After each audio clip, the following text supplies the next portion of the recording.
ওই যে অনেক সময় মিডিয়া বলতেছেন যে হাবিবুল আউয়াল ওই যে আগে চিফ ইলেকশন কমিশনার অ্যারেস্ট হয়েছে, ইনফ্যাক্ট এখন পর্যন্ত অ্যারেস্ট হয়নি। অ্যারেস্ট হয়েছে যে নুরুল হুদা সাহেব, আর এটা হলো গতকালকে উনি ইসে থেকে অ্যারেস্ট হয়েছে, কী জানি বলে এই উত্তরা থেকে। বাট ওনার যেভাবে করা হয়েছে যে মব জাস্টিস, এটা হলো কোনো অবস্থায় গ্রহণযোগ্য না, এটা কোনো ব্যবস্থায় গ্রহণযোগ্য না।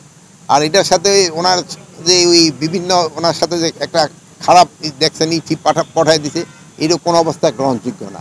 আপনারা বলবেন যদি কোনো কিছু থাকে, এই সব কোনো ঘটনা ঘটলে আইন শৃঙ্খলা বাহিনীর কাছে তারা হস্তান্তর করবে এবং আইন শৃঙ্খলা বাহিনী প্রপার অ্যাকশন নেবে।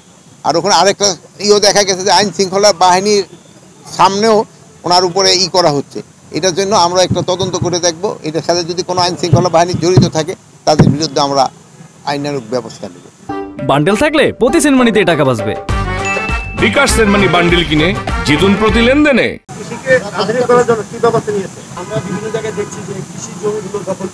এই জন্য আমরা একটা কৃষি সুরক্ষা আইন করতে যাচ্ছি, কৃষি জমি সুরক্ষা আইন, কৃষি জমি যেন দখল না হয়।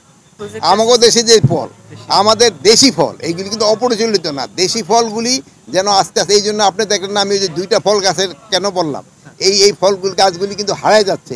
এইগুলি ক্ষেত্রে আমাদের সবারই, আপনারাও করবেন, মানুষকে বলবেন যে অন্তত 2-1টা গাছ লাগো, আমগো দেখুক। এই কাউ ফলটা দেখা হারাই যাচ্ছে, তারপরে যে বড়ই আছে হারাই যাচ্ছে। এক সময় কিন্তু লটকন হারাই গেছে, কিন্তু এখন আবার লটকন কিন্তু খুব পাচ্ছে। কিন্তু এই জন্য বিদেশি ফলের সাথে সাথে আমগো দেশি ফলটাকে বেশি প্রণোদনা দিতে হবে, যেন দেশি ফলটা লোকজনে, যেটা আমাদের আবহাওয়ায় দেশি ফলটা হয়ও বেশি এবং আমাদের কিন্তু খাওয়ার জন্য কিন্তু দেশি ফলগুলি আরও বেশি সুস্বাদু। আর এই যে আপনারা যে দেখবেন যে আজকে এইটু মিডিয়া দিয়ে দিবেন যে ভাঙ্গা গাড়ি এখানে পড়ে রয়েছে, এই জায়গাটা কতগুলি হয়ে রয়েছে, এগুলি মাঝে মাঝে খবর দিবেন, তো আমরা একটুখানি সজাগ হই।